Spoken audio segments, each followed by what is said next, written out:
After a day and for many a night waiting in a field just inside Hungary, frustration boiled over. Refugees and migrants, most from Syria, stood face to face with police and demanded to be pre-registered. Without that, they couldn't move on to Budapest and then to Austria and Germany. Some broke away and ran to railway tracks to take them to the nearest town.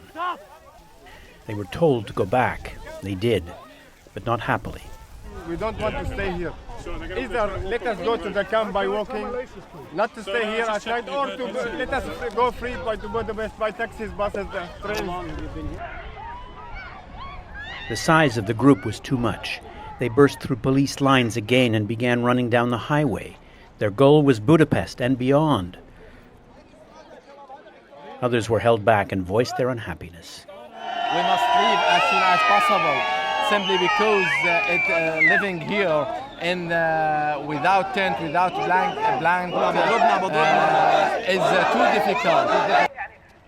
Finally, with the aid of an Arabic translator, most were persuaded to go to the center. It was full. Only a few were squeezed in. The rest found themselves camping again on the ground. At dusk, volunteers arrived to offer food and bedding.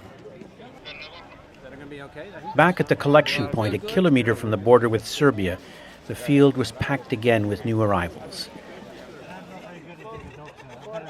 A volunteer doctor from Austria sitting on the ground treated wounds and sickness. The luckiest people camped in their own small tents. UNHCR distributed blankets and more tents, and announced plans for more adequate accommodation.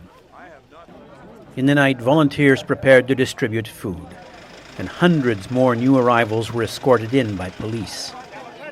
The river of people doesn't stop, and the Hungarian authorities can barely cope.